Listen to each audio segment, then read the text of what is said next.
CID का भ्रष्टाचार तो बिहार का बच्चा बच्चा जानता है।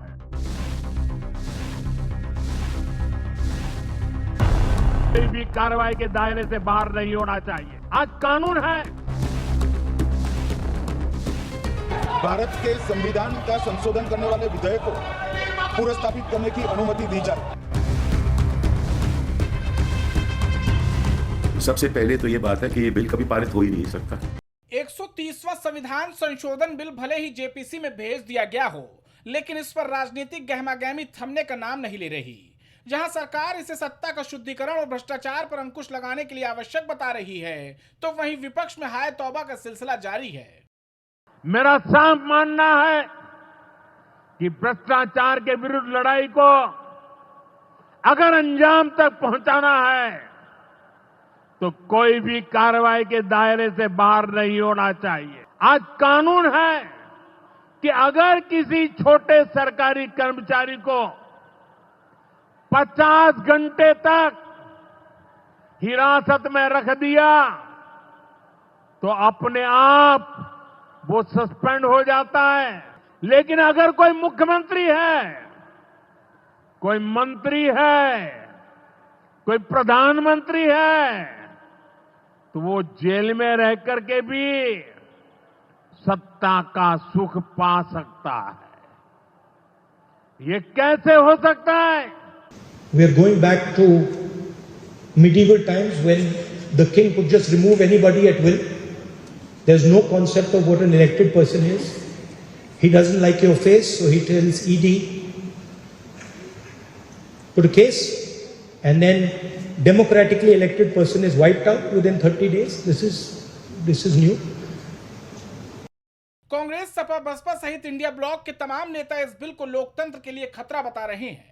विपक्ष को आशंका है कि अगर ये बिल कानून बनता है तो सरकार इसे विपक्ष के खिलाफ हथियार की तरह इस्तेमाल करेगी। ईडी, सीबीआई जैसी संस्थाओं का गलत इस्तेमाल होगा। लेकिन पक्ष विपक्ष के आरोप प्रत्यारोप के दौर के बीच राज्यसभा सांसद कपिल सिब्बल ने एक ऐसी गणित बता दी जिसने इस बहस का रुख ही मोड़ दिया। लेकिन सबसे पहले तो ये बात है कि ये बिल कभी पारित हो ही नहीं सकता, क्योंकि ये संविधान का एक संशोधन है और अमेंडमेंट के लिए, कॉन्स्टिट्यूशन अमेंडमेंट के लिए इनको 2/3 बहुमत चाहिए। इनके पास 293 वोट हैं इस समय एनडीए सरकार के पास, और 363 चाहिए 2/3 के लिए। तो निश्चित रूप से ये बिल कभी पारित हो ही नहीं सकता। दरअसल भारतीय संविधान के भाग 20 के अनुच्छेद 368 में संविधान संशोधन की प्रक्रिया का उल्लेख है, जिसके मुताबिक संविधान में किसी तरह के संशोधन के लिए संसद के प्रत्येक सदन में उपस्थित और मतदान करने वाले सदस्यों के कम से कम 2/3 बहुमत यानी विशेष बहुमत की जरूरत होती है। मौजूदा समय में लोअर हाउस यानी लोकसभा में एनडीए के 293 सांसद हैं, जो कि विशेष बहुमत के 362 के आंकड़े से कोसों दूर हैं। ऐसे में बिना विपक्ष के समर्थन में इस बिल को पास कराना एनडीए के लिए बड़ी चुनौती है।